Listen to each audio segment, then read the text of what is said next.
তো welcome to the চ্যানেলে সকলকে স্বাগতম। তো এই ভিডিওতে ডাব্লিউবিএসএসসি গ্রুপ সি এবং ডি যে নিয়োগ প্রক্রিয়া সেখানে ওবিসি বাতিলের যে কি প্রভাব পড়তে চলেছে সেটা আমরা দেখে নেব। তার সঙ্গে কাট অফ, শূন্যপদ ও আপনার পরবর্তী পদক্ষেপ কি হওয়া উচিত সে সম্পর্কে আমরা জানবো এই ভিডিওতে। তো নতুন হলে চ্যানেলটিকে সাবস্ক্রাইব করে পাশে থেকো। তো দেখো, গ্রুপ সি এবং ডি এর ঠিক আছে, বর্তমানে কোনো কিছু কিন্তু খবর আসছে না এবং আমরা যা ধারণা করতে পারি যে জুন জুলাইয়ের দিকে এই অন্নপূর্ণা ভান্ডার যুবশক্তি পার হয়ে গেলেই আমরা হয়তো রেজাল্টের সম্ভাবনা বা রেজাল্ট দেখতে পেতে পারি। ঠিক আছে, তো ওবিসি বাতিল ইতিমধ্যে একটা প্রভাব ঠিক আছে ফেলেছে চারিদিকে। তো এই গ্রুপ সি ডিতে কি প্রভাব রয়েছে সেটা এই ভিডিওতে আমরা দেখে নেব। তো দেখো, নীতির সংঘাত ঠিক কি পরিবর্তন হলো। দেখো, পূর্ববর্তী নিয়ম টিএমসি সরকারের সময় আর বর্তমান নিয়ম ঠিক আছে কি, সেটা হচ্ছে মোট ওবিসি সংরক্ষণ 17% ছিল টিএমসি সরকারের সময়, আর বর্তমান নিয়ম মোট ওবিসি সংরক্ষণ 7% হয়েছে, যেটা 1998 কেন্দ্রীয় আইন ঠিক আছে অনুযায়ী। বিভাজন কি, বিভাজন আগে ছিল ওবিসি এ বি, এখন সেটা নেই, শুধু ওবিসি। ঠিক আছে, আর কি নেক্সট কি 2011 সালের পরের ইস্যু হওয়া অবৈধ সার্টিফিকেট কিন্তু বাতিল হয়েছে সব। ঠিক আছে, বৈধতা কারা পাচ্ছে, শুধুমাত্র প্রকৃত ওবিসি প্রার্থীরা ঠিক আছে সুরক্ষিত। দেখো, নতুন আসন বন্টন সংরক্ষণের বর্তমান চিত্র যদি দেখি, দেখো ST 6%, EWS 10%, OBC 7%, UR unreserved 55%, SC 22%। তো এখানে দেখো 55% আনরিজার্ভড আসন সাধারণ প্রার্থীদের জন্য কিন্তু এক অভূতপূর্ব সুযোগ করেছে কিন্তু ঠিক আছে ইউআরদের জন্য। দেখো এখানে 1000 আসনের ম্যাজিক, বাতিল হওয়া সিট কোথায় যাবে। তো এখানে দেখো 70 থেকে 7% হ্রাস হওয়ার ফলে ওবিসির যে কোটা সেখান থেকে কিন্তু গাণিতিক নিয়মে আনরিজার্ভড এবং অন্যান্য সংরক্ষিত ক্যাটাগরিতে এই আসনগুলো কিন্তু যুক্ত হবে। ঠিক আছে, তো ভাগ হয়ে যাবে কিন্তু, যে কমে গেল আসন ওবিসি কোটা থেকে, এটা কিন্তু আনরিজার্ভড ইউআর অন্যান্য সংরক্ষিত ক্যাটাগরিতে এই আসনগুলো যুক্ত হবে কিন্তু। ঠিক আছে, নেক্সট দেখো এখানটা শূন্যপদ বনাম কাট আপ আসল প্রভাব কি, শূন্যপদ কি ম্যাজিকের মতো বাড়বে, এটা কি না। জোন ভিত্তিক গ্রুপ সি ডিতে বিজ্ঞাপিত মূল শূন্যপদ প্রায় কি 8800 অপরিবর্তিত থাকবে।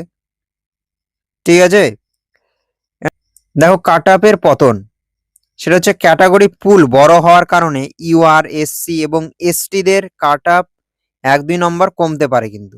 ঠিক আছে, দুই নম্বরের এই পতনে সুযোগ পাবেন হাজার হাজার নতুন প্রার্থী কিন্তু।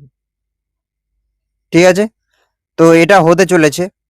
নেক্সট দেখো, ডাব্লিউবিএসএসসি গ্রুপ সি এবং ডি এর ভবিষ্যৎ কি, নন টিচিং স্টাফদের চরম অভাব, স্কুলগুলোতে কর্মী সংকট চরমে। ঠিক আছে, নতুন নীতি যে 55% ইউআর মেনে তৈরি হবে নতুন প্যানেল, ব্যাপক শূন্যপদের কারণে খুব শীঘ্রই গ্রুপ সি ডিতে নতুন নিয়োগের প্রবল সম্ভাবনা কিন্তু রয়েছে। ঠিক আছে, তো প্রস্তুত কিন্তু থাকতে হবে। এবার দেখো আরেকটা, সেটা হচ্ছে এসএলএসটি 2.0 ভাইরাল নোটিশের পেছনে সত্য। তো 21শে মে নোটিশ অনুযায়ী 64 জন প্রার্থীকে মেডিকেল ভেরিফিকেশনের জন্য ডাকা হয়েছে 29শে মে বাঁকুড়া সম্মিলনী মেডিকেল কলেজ। ঠিক আছে, তো এটি সম্ভবত পুরনো নিয়মেই হচ্ছে, কারণ নতুন ওবিসি আপডেট সদ্য হয়েছে, আইনি জটিলতা এড়াতেই এই কিন্তু পদক্ষেপ। ঠিক আছে, তবে ভবিষ্যতের বৃহত্তর এসএলএসটি প্যানেলগুলিতে নতুন কাট আপ এবং আসন বন্টনের প্রবল রদবদল নিশ্চিত কিন্তু। ঠিক আছে, তো মেধার জয়, ইন্টারভিউয়ের নম্বর হ্রাস, মেধা আর লিখিত নম্বর।